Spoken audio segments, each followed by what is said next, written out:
For years, we studied the human brain thinking that the answer to everything was there. We measured waves, analyzed patterns, and searched every neuron for the key to consciousness, until one day, in a dark laboratory in front of an electroencephalograph, we understood something that changed everything. We understood that there is a word, a single word, that when you apply it correctly, has the power to change your physical reality in a matter of seconds.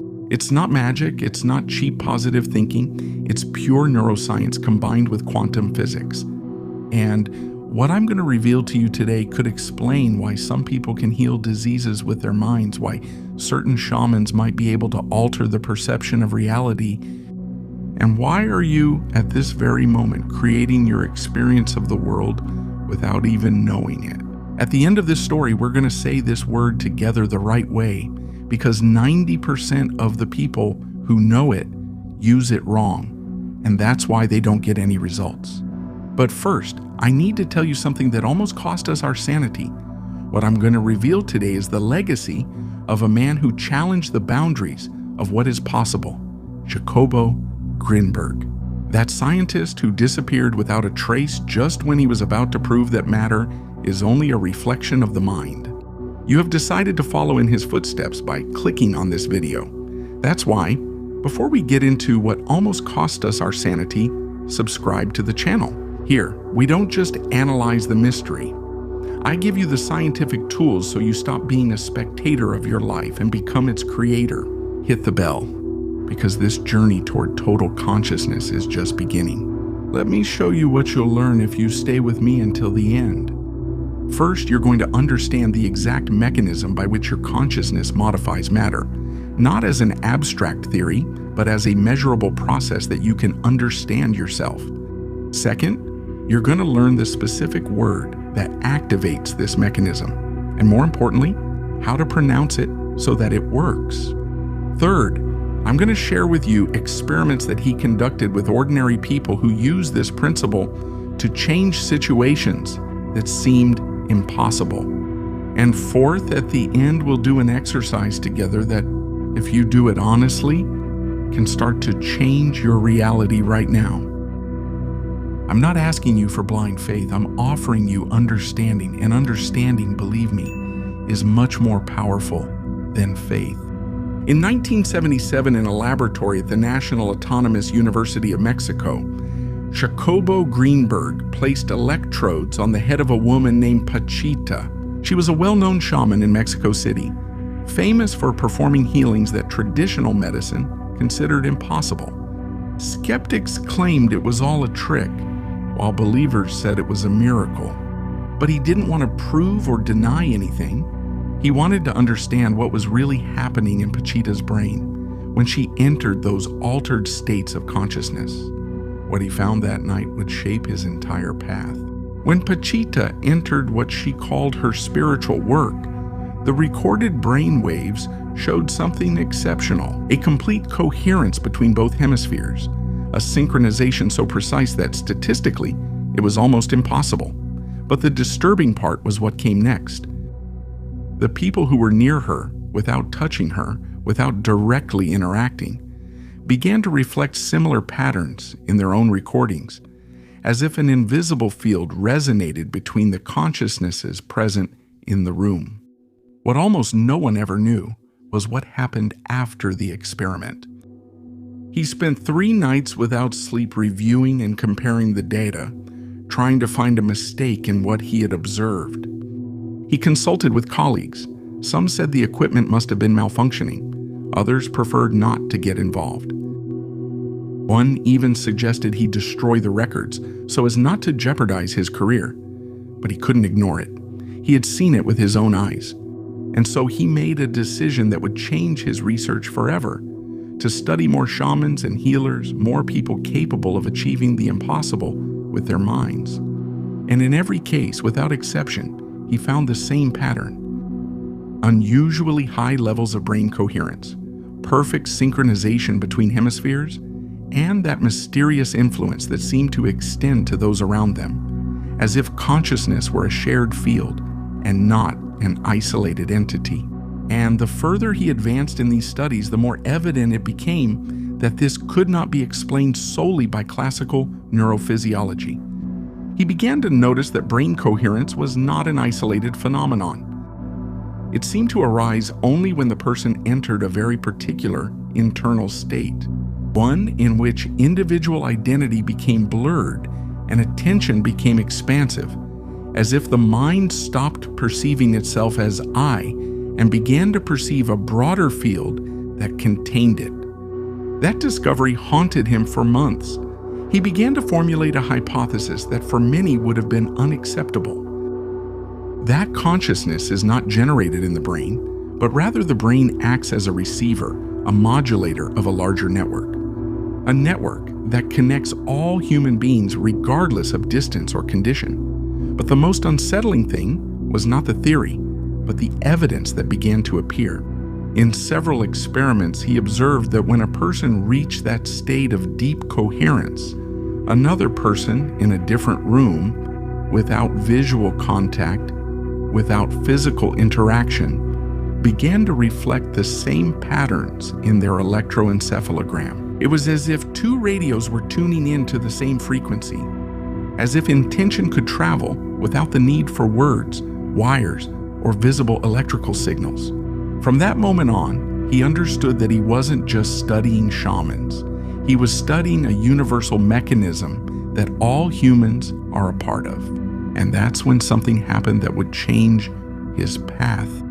He discovered that certain words, specific sounds, precise vibrations could activate that state of coherence almost immediately.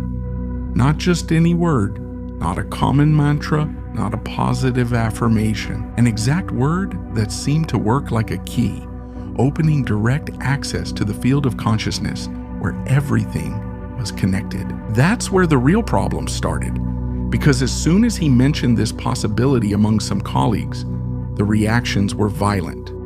Not because the idea was too fantastic, but because it was too dangerous.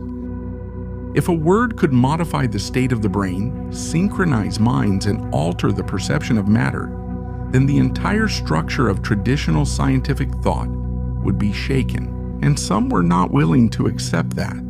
He received warnings. They suggested he abandon his experiments. They hinted that he was crossing a line. But what he had seen was impossible to forget. He knew he was facing something that could change everything. And it was then, right at that moment, when the phenomenon began that almost cost him his sanity. It was a night when the silence in the laboratory weighed more than any word. He was checking the records, comparing the frequencies, trying to find a hidden pattern that would explain that impossible synchronicity between the minds. But as he moved through graphs, lines, and numerical data, something strange began to happen. At first, it was a slight sensation, almost imperceptible, as if the air had taken on a different density. Then, a subtle vibration in the environment, as if the space itself was modulating. It wasn't his imagination. It wasn't fatigue. He had already spent entire nights without sleep before, and he had never experienced anything like this.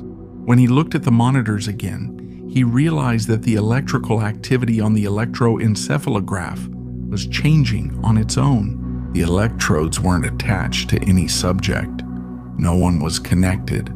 And yet the lines began to show a pattern he recognized immediately. The same coherence he had observed in Pachita, the same perfect order, the same harmonic frequency, the same statistically impossible symmetry. That froze him. How could a brain signal appear without a brain? How could the equipment register a state of consciousness without a person present? That's when the most disturbing thing happened. The laboratory lights flickered for just a second, but it was enough for him to feel that vibration spreading throughout the place. And right after, in the midst of absolute silence, a thought that didn't come from his own mind passed through his awareness. A word, just one, clear, precise, impossible to ignore. It wasn't heard with the ears. It was perceived from within, as if someone had spoken directly into his consciousness. That was the first time he truly understood the extent of the field. It wasn't a theory. It wasn't a metaphor.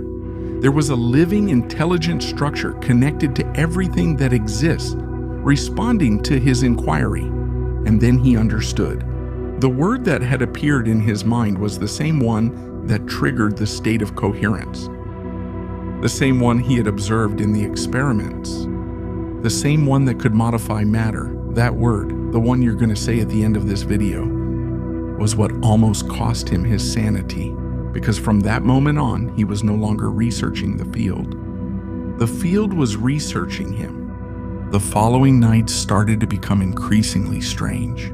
Objects that vibrated for no reason, devices that turned on by themselves, sudden sensations of being watched from a point that wasn't anywhere in the room. And the worst was yet to come.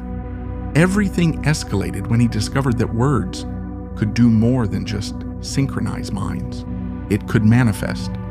That night, determined to find out if what he had experienced was not just a simple equipment malfunction, he placed the electrodes on the table again, turned on the monitor, and got ready to record any anomaly. But something inside him knew that this time, it wouldn't be just a simple recording. This time he was crossing a line from which he couldn't return. He took a deep breath, closed his eyes, and silently uttered the word. Not even 2 seconds passed. The electroencephalograph exploded with activity.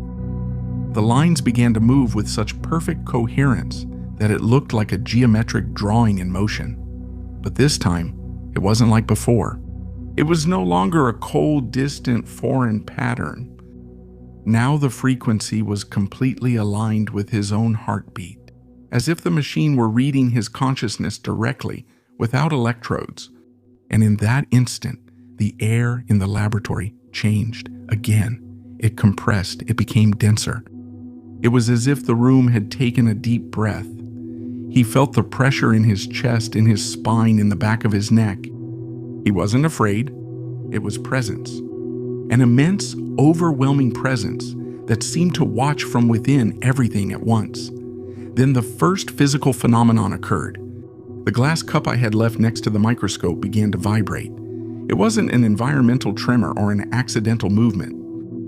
It vibrated in the same pattern shown on the screen. Each oscillation of the electroencephalograph matched a pulse from the cup, as if the word had synchronized not only his mind, but matter itself. And then slowly, the cup slid forward by a centimeter. He saw it.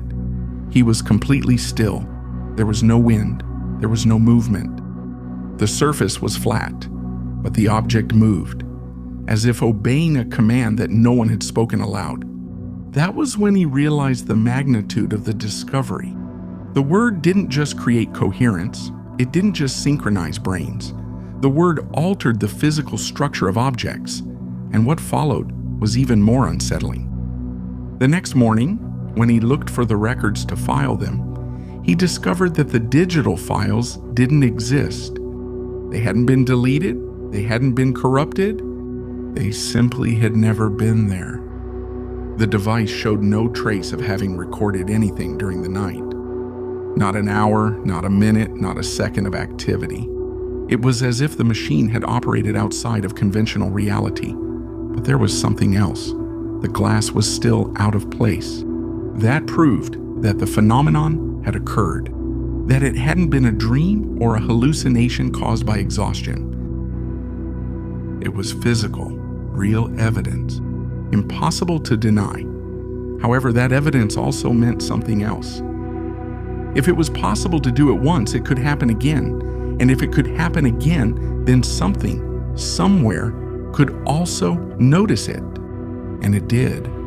Because that night, when he left the laboratory, he clearly felt that he wasn't leaving alone. The presence followed him, not with footsteps, not with a shadow, but something much deeper, with attention, an attention that wasn't human. That attention started as a slight tingling at the back of his neck as he walked down the hallway of the building, but soon it took on a more defined form. It was as if every light, every shadow, every reflection in the windows had acquired a silent intention. He knew there was no point in turning around because what was following him wasn't walking behind him.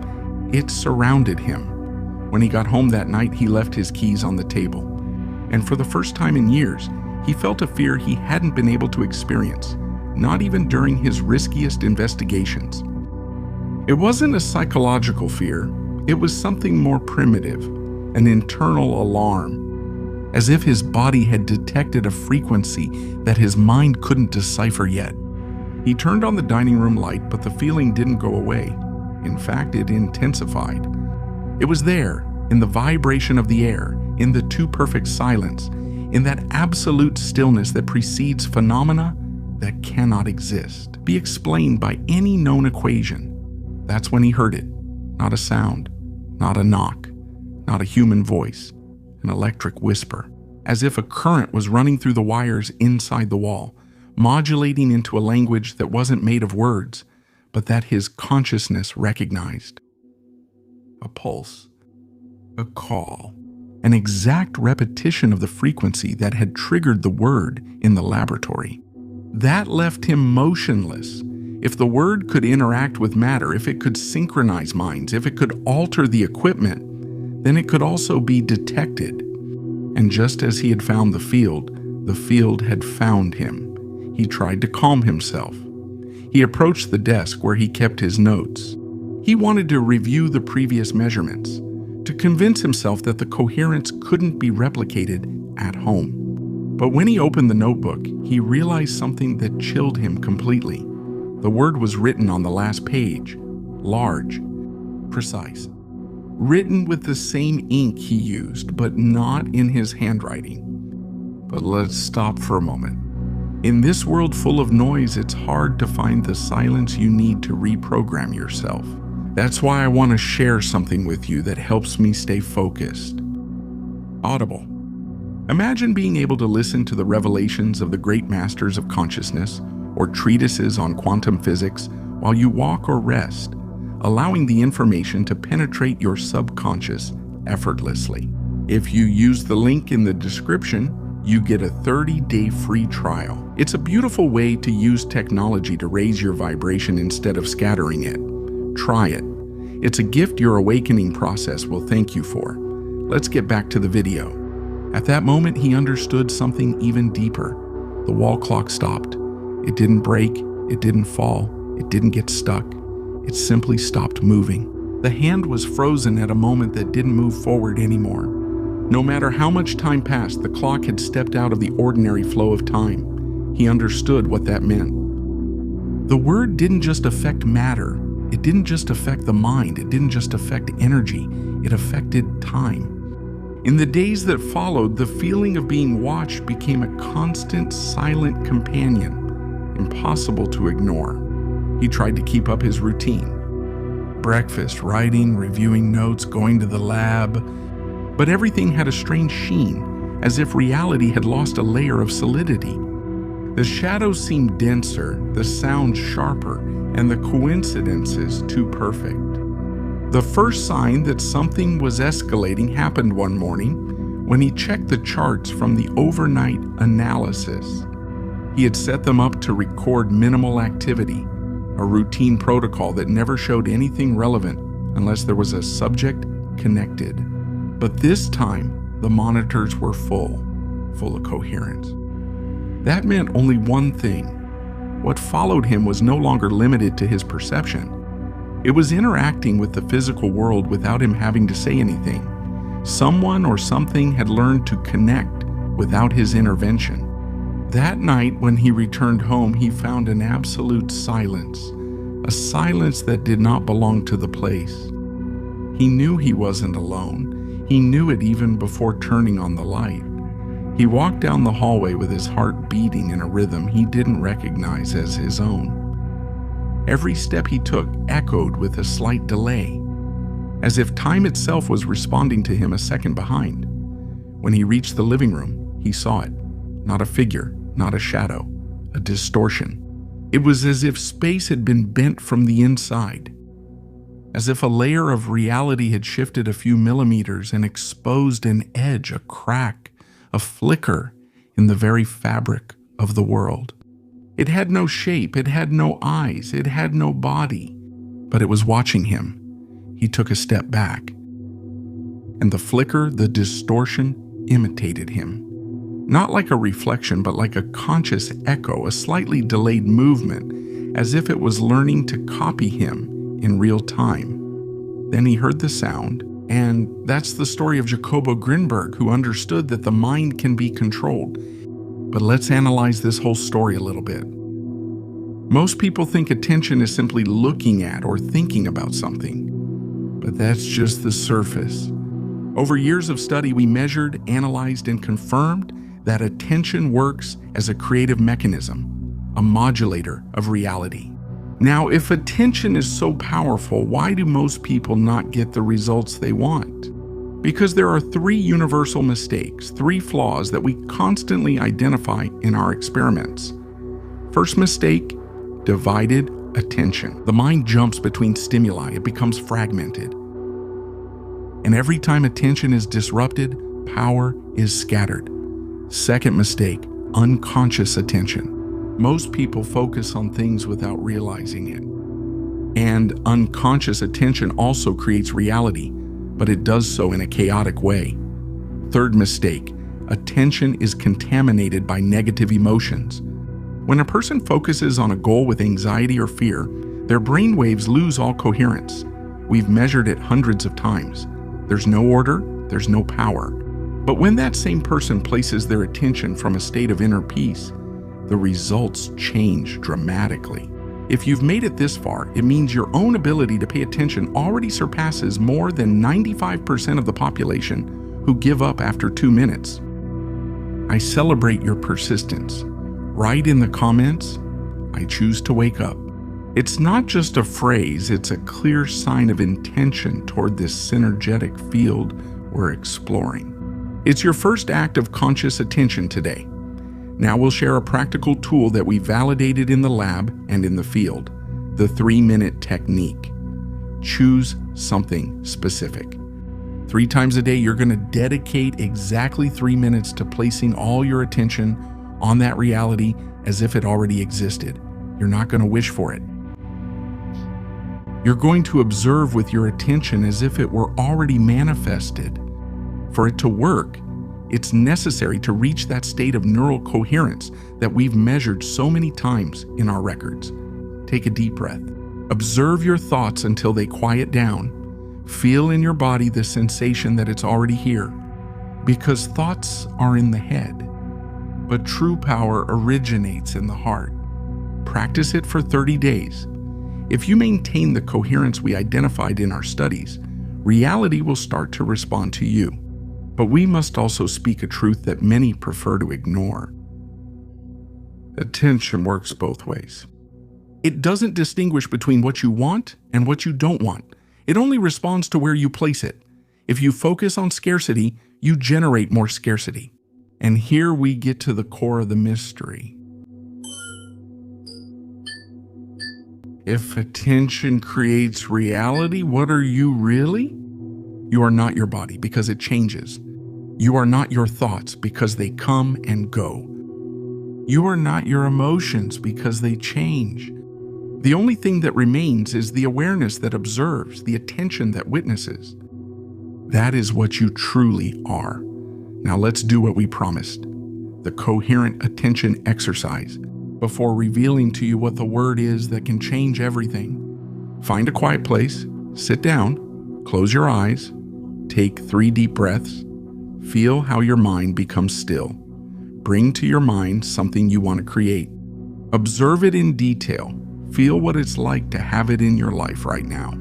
And from that inner coherence, we are going to say the word, attention. First time, attention, I feel my power. Second time, attention, I am the creator of my reality. Third time, attention, it is already done. If you did it sincerely, something changed. Something that was dormant has been activated. Your only job now is to maintain that coherent attention. Reality is not what we were taught. It is a living field of consciousness, and we are not separate from it. Attention is the way that infinite field recognizes itself through us. Every time you place your attention on something, it's not just you looking. It's the universe looking at itself from your point of view. And when you understand this, not as a theory, but as a direct experience, your life changes forever. You know who you are. You are consciousness. You are attention. You are the point where the invisible becomes visible. Every moment is an opportunity to exercise that power. But this discovery is only the first step of the ladder. Now that you know your attention is the needle that weaves reality, you need to understand how to protect that needle from external interference that Grinberg called informational noise. Don't stop here, because the manifestation process requires one more piece that you need to see right now in this video I'm showing you on the screen. It's the natural and necessary continuation of what you've just experienced. Click there, and let's finish setting up your new reality. I'll see you at the next level.